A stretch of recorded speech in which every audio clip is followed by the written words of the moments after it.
कई बार ग्रहों की पोजीशन जो होती है अच्छी पोजीशन होती है और हमें लगता है कि हाँ ये ग्रह हमें फायदा देंगे, लेकिन कुछ ग्रह ऐसे होते हैं जो छुपे रहते हैं, छुपे रुस्तम होते हैं। फायदा देंगे नहीं देंगे समझना बड़ा मुश्किल हो जाता है। उन ग्रहों में केतु का नाम सबसे ऊपर आता है। चंद्रमा वो भी ऐसा ही है, उसको समझना मुश्किल है। और सेम केतु भी ऐसा ही है। केतु का तो बिल्कुल ऐसा, आप देखो कि केतु कब क्या व्यवहार करेगा समझ नहीं सकते उसको, बहुत मुश्किल है। राहु को तो एक बार ही समझ भी लेंगे, उसका ट्रीटमेंट भी हो जाएगा, सब कुछ है। लेकिन केतु को क्या समझाओगे जब उसके पास में सिर ही नहीं है, दिमाग नहीं है, आंख नहीं है, सुनने की क्षमताएं नहीं है, कान नहीं है, बोलने के लिए मुंह नहीं है, क्या समझाएंगे उसको। वो ग्रह क्या परिणाम लेकर के आता है जब वह बलवान हो जाता है, जब वह बलवान अवस्था में जाता है। क्योंकि अभी कुछ दिन पहले ही, कुछ ही दिन हुए हैं, राहु ने अपना नक्षत्र बदला, लेकिन केतु ने नक्षत्र नहीं बदला है। केतु ने उसी जिस नक्षत्र में चल रहा था उसी नक्षत्र में चल रहा है, भ्रमण कर रहा है। अब जो केतु है वह क्या परिणाम लेकर के आता है। राहु अपनी फेवरेबल जगह में है, बिल्कुल अच्छी जगह पे पोजीशन है राहु की, और राहु कई अच्छे परिणाम भी आपको लेकर के आएगा। लेकिन केतु क्या लाएगा उसको समझना है। अब केतु के लिए मैंने जैसा आपको बताया कि हाथ मुंह नहीं है उसके पास में, सिर नहीं है, सोचने समझने की क्षमताएं नहीं है, तो वो ग्रह ऐसा है कि हाथ में उसके तलवार तो है, लेकिन वो अंधा होकर के चलाता है। क्षमताएं खूब है उसके पास में, क्षमताएं नो डाउट केतु के पास में राहु से ज्यादा क्षमताएं हैं, लेकिन समझने की क्षमताएं नहीं है उसके पास में। उसकी पोटेंशियल बहुत कुछ है। अब 12वां भाव में बैठा है, तो उसको समझने के लिए अपने को पहले उस नक्षत्र को देखना पड़ेगा जिस नक्षत्र में केतु विचरण कर रहा है। केतु ग्रह अभी हस्त नक्षत्र में चल रहा है। हस्त नक्षत्र चंद्रमा के अधीन आता है। अब कोई भी ग्रह, जैसा मैंने राहु के लिए बताया कि राहु शनि के नक्षत्र में गया, शनि के नक्षत्र में चला गया, वहां पे अब अपने प्रभाव लाएगा, क्योंकि शनि उसके राहु के मित्र हो जाते हैं। लेकिन चंद्रमा जो है वह केतु के साथ में मित्रता नहीं रखता, या ऐसा कह लो कि उस नक्षत्र में, हस्त नक्षत्र में केतु कंफर्टेबल नहीं है। उसको कंफर्ट जोन मिला ही नहीं। राहु को तो फिर भी मिल गया, कंफर्ट जोन नहीं है केतु का वहां पे। लेकिन भाव जो है 12वां भाव, वह बड़ा केतु पसंद करता है 12वां भाव, क्योंकि यहाँ से मोक्ष देखा जाता है और केतु मोक्ष का कारक ग्रह भी है।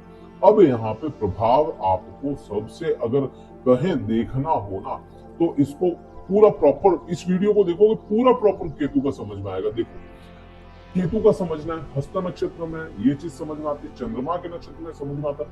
अब बृहस्पति भी इसमें देखना पड़ेगा, क्योंकि बृहस्पति की दृष्टि 5वीं केतु पे है, और केतु क्या है, आध्यात्म, और बृहस्पति क्या है, धर्म।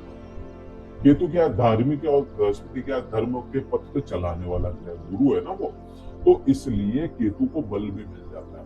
दूसरा, अभी 16 डिग्री के आसपास केतु चल रहा है, राहु भी उतना ही है, केतु भी उतना है, बराबर सी डिग्री है, क्योंकि 180 डिग्री पे ये दोनों बैठते हैं। यह 12वां भाव है, यह आप में कहीं ना कहीं मोक्ष को, देखो, मोक्ष की प्राप्ति या मोक्ष मिल जाए या चीजों से डिटैचमेंट करता चला जाए। यह केतु बलवान हो गया ना, तो यहाँ पे ये आपको कहीं ना कहीं है ना डिवाइन नॉलेज की तरफ लेकर के जाएगा, क्योंकि 8वां और 12वां भाव है जो डिवाइन नॉलेज का है। ये 8वां और 12वां भाव है ना, ये एक दूसरी ही पढ़ाई का भाव है। यहाँ पे कहें कि यह 12वां भाव आपका और क्या करता है, यह मोक्ष का तो यहाँ पे भाव को मान लिया, यह खर्च का भी भाव है। यह भाव जो है, यहाँ से आपके मेडिकल खर्च देखे जाते हैं, यहाँ से यात्राओं का भाव है, यह यात्राएं देखी जाती है, विदेश की यात्राएं यहाँ से देखी जाएगी, लंबी दूरी की यात्राएं देखी जाती है, सेटलमेंट कहीं पे जाकर के आपको बसना हो तो वह देखा जाता है। अब ये यहाँ पे पूर्ण बलवान अवस्था में, अब यहाँ पे क्योंकि यह छुड़ाता है ना चीजों को, डिटैचमेंट का कारक है। तो यहाँ पे मोक्ष की प्राप्ति के लिए आपको दौड़ाएगा, या कहें कि भगवान के पथ पे, आपके धर्म के पथ पे, आपके रिचुअल्स के पथ पे आपको लेकर के जाएगा, वो फॉलो करने के लिए ना बहुत ज्यादा प्रेरित कर देगा ये। एक तो ये, दूसरा ये खर्च का भाव है। अब यहाँ पे समझो क्यों यह यहाँ पे बैठ करके भी अच्छा कर सकता है। केतु क्या है? डिटैचमेंट है, छुड़वाना, चीजों को छोड़ देना, त्याग देना, अलगाव करना। अब खर्च है, मेडिकल खर्च है, तो ये क्या करेगा? बीमार पड़ने नहीं देगा राहु, खर्च होने नहीं देगा केतु, तो मेडिकल खर्च में एकदम से यहाँ पे कमी लाने का काम करेगा ये। दूसरा यात्राएं, यह यात्राओं का भी कारक है। अब केतु जो है ना, केतु छुड़ाता है चीजों को, तो यात्रा करवाएगा। आप जहां रह रहे हैं, 12वां भाव, 12वां केतु किसी का आता है तो वो वैसे भी यात्राएं करवाता है। तो यह आपको, तुला राशि वाले जातकों को यात्रा के लिए यह प्रेरित करेगा, बार बार प्रेरित करेगा। और जो लोग विदेश जाना चाहते हैं, या विदेश में बसना चाहते हैं, विदेश में काम करना चाहते हैं, किसी एमएनसी कंपनी में जाना चाहते हैं, तो यह भी समय यहाँ पे केतु दिखाएगा आपको, यात्रा करवाएगा। उस यात्रा को भी यह रिप्रेजेंट करता है, क्योंकि घर छुड़ाएगा, कहीं बाहर जा रहे हो तो घर छुड़ाएगा, कहीं बसना है तो जहां रहते थे वहां से आपका ट्रांसफर करवा देगा। तो ये योग यहाँ पे अच्छा भी है किन्हीं लोगों के लिए। लेकिन यहाँ पे एक चीज और है, यह जो भाव है, यह आपके बैड प्लेजर्स को भी दर्शाता है। यह भाव आपके पति पत्नी के जो आंतरिक संबंध होते हैं उनको भी दर्शाता है। और केतु को कतई पसंद नहीं है। राहु को बड़ा पसंद होता है, लेकिन केतु को तो कतई पसंद नहीं है। तो इस चीज में जरूर आपको यहाँ पे प्रॉब्लम क्रिएट कर सकता है पति पत्नी के आंतरिक संबंध, जो केवल पति पत्नी के होते हैं, या इसको समझ लो आप, ये चीज में जरूर यहाँ पे प्रॉब्लम क्रिएट कर सकता है। अब ये केतु यहाँ पे है, तो केवल यहाँ पे तो दृष्टि, या कहे केवल यहाँ पे तो करेगा नहीं, असर दृष्टियां भी तो इसकी होंगी। अब दृष्टियां हैं तो असर भी आएगा, और असर आ रहा है तो आपको कुछ अच्छा और कुछ बुरा भी करवाता है। अब यहाँ पे आप देखेंगे, केतु के पास में सभी को पता है, फिर भी यहाँ पे 5, 7 और 9वीं दृष्टि केतु के पास, राहु के पास और बृहस्पति के पास होती है। 5वीं दृष्टि आप काउंट करेंगे तो चौथे भाव का आती है। चौथा भाव क्या देखेंगे अपन? चौथे भाव माता का सुख। चौथे भाव में अपन देखेंगे आपका मकान, प्रॉपर्टी, खेत खलिहान, आपके ऑर्नामेंट्स, वो सुख जो आप खरीद सकते हैं पैसों से, आपके इलेक्ट्रॉनिक गैजेट्स, ये सभी चीजें। अब यहाँ पे केतु डिटैचमेंट है, एक तो ये। दूसरा, बृहस्पति की दृष्टि भी है। बृहस्पति की भी तो दृष्टि यहाँ पे आएगी ना 5वें, यहाँ से आप काउंट करेंगे तो 7, 8 और 9, 9वीं दृष्टि भी आ रही है। अब यहाँ पे आप देखेंगे कि बृहस्पति जो है वह भी नक्षत्र वाइज फिलहाल तो, क्योंकि बृहस्पति वक्री भी होगा आने वाले समय में, फिलहाल तो बृहस्पति रोहिणी नक्षत्र में चल रहा है। रोहिणी नक्षत्र भी चंद्रमा का है। मेन क्या हो गया? चंद्रमा, केतु भी चंद्रमा के नक्षत्र में, बृहस्पति भी चंद्रमा के नक्षत्र में। और ये भाव कौन सा हो गया? ये भी हो गया चंद्रमा। क्यों? काल पुरुष की कुंडली में चौथा भाव जो है वह चंद्रमा को रिप्रेजेंट करता है। किसी की भी कुंडली में कोई भी लग्न हो तो चौथे भाव का मालिक जो माना जाएगा वह चंद्रमा ही माना जाएगा। कोई भी राशि हो उससे मतलब नहीं है यहाँ पे। ठीक है, ये जो भी बनता है ना, मकर राशि बनती है यहाँ पे, मकर इस भाव का स्वामी होता है, लेकिन इसका मेन मालिक चौथा भाव का स्वामी कौन बनता है? काल पुरुष की कुंडली में चंद्रमा बनता है। और चंद्रमा के ही नक्षत्र में दोनों हैं, तो यहाँ पे इन्हीं चीजों पे यह प्रभाव लाएंगे और अच्छा लेकर के आना पड़ेगा। मजबूरी बन जाती है ना, मजबूरी है, चंद्रमा का ही तो भाव है, बन जाता है ये। अब उसी में चौथा और उसी के नक्षत्र में अगर बैठे हैं तो भाई तुम क्यों ठीक नहीं करोगे? तो इनको ठीक करना पड़ेगा। चाहे बृहस्पति शत्रु है, चाहे केतु डिटैचमेंट है, फिर भी यहाँ पे इन सभी चीजों में ठीक करना पड़ेगा। माँ का सुख, माता नहीं है तो माता के तुल्य कोई भी लोग हैं उनके साथ में आपके संबंध अच्छे करवा देगा। सास होगी, चाची होगी, मौसी होगी, नानी होगी, कोई तो होगा माँ के समान, बड़ी बहन होगी, तो उनके साथ में संबंध यह अच्छे करवाएगा। दूसरा, इन्वेस्टमेंट करवाएगा ये। अब छोटा ही सही लेकिन इन्वेस्टमेंट करवाएगा, और इन्वेस्टमेंट करवा के लंबे समय बाद में फायदा दिलवाएगा। अगर आज कोई इन्वेस्टमेंट कर दिया तो फिलहाल फायदा नहीं, लंबे समय बाद में फायदा यह दिलवाएगा।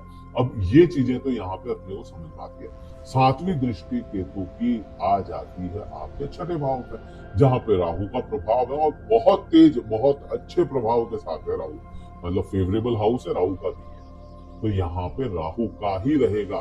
क्यों? दृष्टियों से ज्यादा जो ग्रह बैठा है उसकी प्रधानता है।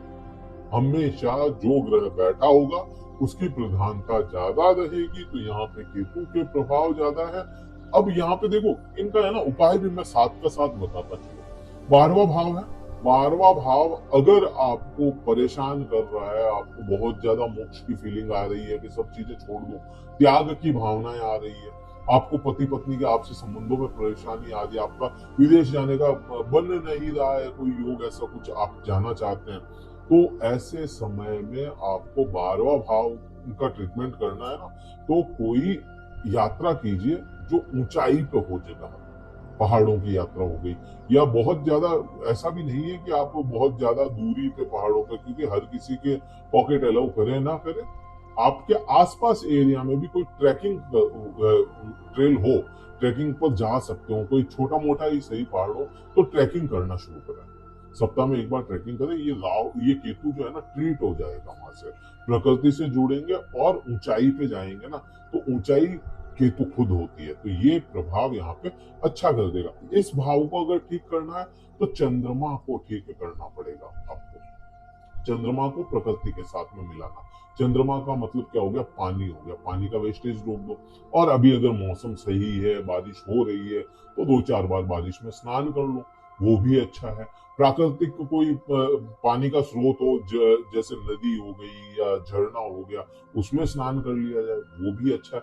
माता के साथ में संबंध अच्छे कर लिए जाए, तो भी यह केतु यहाँ पे ठीक हो जाएगा। प्रकृति से मेल करना पड़ेगा, यह उस हिसाब से ठीक होगा। अब यहाँ का अगर है ना, यहाँ से अगर ठीक करना है इसको, केतु को दृष्टि में राहु प्रभाव नहीं ला पा रहा इतना अच्छा होते हुए भी, तो यहाँ के लिए आपको सेवा करनी पड़ेगी। सेवा कैसे? कोई भी सर्विस, किसी भी प्रकार की सेवा, जनहित की सेवा आप करेंगे तो यह आपका प्रभाव केतु और राहु दोनों ही अच्छे लेकर के आएंगे। अब यहाँ पे 9वीं दृष्टि की बात करेंगे अगर, तो 9वीं दृष्टि में बृहस्पति बैठा है। बृहस्पति है बूस्ट, किसी भी चीज को उछालना हो ना, बढ़ाना हो, बिल्कुल विस्तार करना हो, तो वो बृहस्पति है। अब बृहस्पति जहां बैठता है ना, वहां के बुरे परिणाम घटाता है, कम कर देता है, दबा देता है उनको, और अच्छे परिणाम देता है। अब यहां से तो 8वें भाव से क्या अच्छा परिणाम है? 8वें भाव से अच्छा परिणाम भी मिल सकता है जो लोग रिसर्च से जुड़े हुए हैं, जो लोग रिसर्च करते हैं, पढ़ाई कर रहे हैं, रिसर्च करते हुए, उनके लिए यह समय अच्छा हो जाएगा। ये केतु भी साथ देगा क्योंकि दृष्टि है, और रिसर्च का कारक भी केतु बनता है। केतु रिसर्च का कारक है, 8वां भाव रिसर्च का कारक है, उसमें इनहेंस उसको किसने कर दिया? बृहस्पति ने। तो वो चीजें यहाँ पे अच्छी हो जाती है, लेकिन ससुराल पक्ष से तालमेल मतलब बैठा के चलना पड़ेगा, मिला के चलो तालमेल, तो यह और ज्यादा ठीक होता चला जाएगा। अब यहाँ पे ये चीजें आपको समझ में आई। वीडियो कहीं भी अच्छा लगा, उपाय भी मैंने बताया, और एक भी उपाय ऐसा नहीं है जो बैकफायर कर पाए, कोई बैकफायर नहीं है इन उपाय का। कहीं भी वीडियो अच्छा लगता है ना, लाइक कीजिएगा, शेयर कीजिएगा, सब्सक्राइब कीजिएगा।